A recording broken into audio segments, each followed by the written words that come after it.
পাকিস্তানের পতাকা নিয়ে কখনো বিধানসভা ভবনের সামনে দাঁড়িয়ে এক ব্যাগ 26টা পতাকা একসঙ্গে বার করে পুড়িয়ে দিচ্ছে।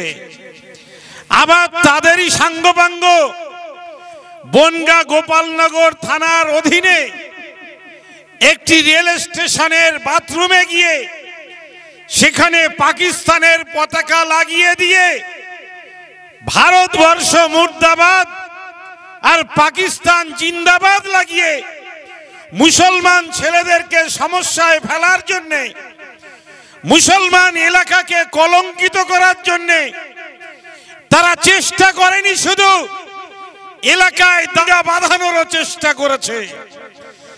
অনেকেই বলেছেন সামনে ভোট আছে, তাই লাশ বাড়লে নাকি বিজেপির ভোট বাড়বে, তাই বিজেপি চাইছে হিন্দু আর মুসলমানের মধ্যে সম্পর্কের একটা ফাটল তৈরি করে তারা নিজেদের ভোট বাক্সকে বড় তৈরি করতে।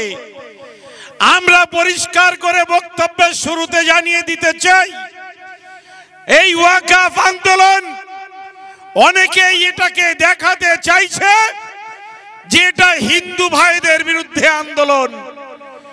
আপনারা জানেন, আমার হিন্দু ভাইরাও লেখাপড়া জানেন, তারা যে সবাই বিজেপি করেন বিষয়টা এমন নয়। তারা নিশ্চয়ই জানেন যে আজকে মসজিদের জায়গা দখল করার ষড়যন্ত্র চলছে, কবরস্থান ঈদগার জায়গাকে দখল করার জন্যই এই কালা কানুন পার্লামেন্টে তৈরি করা হয়েছে।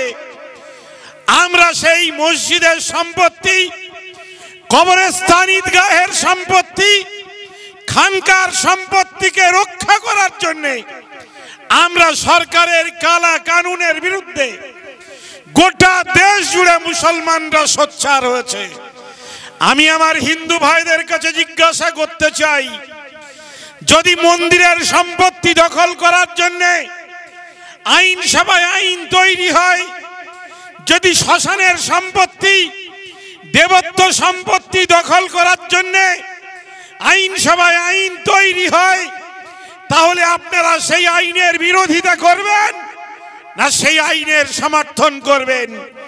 নিশ্চয়ই আপনারা বিরোধিতা করবেন। এটা বিরোধিতা করা আপনাদের নৈতিক দায়িত্ব।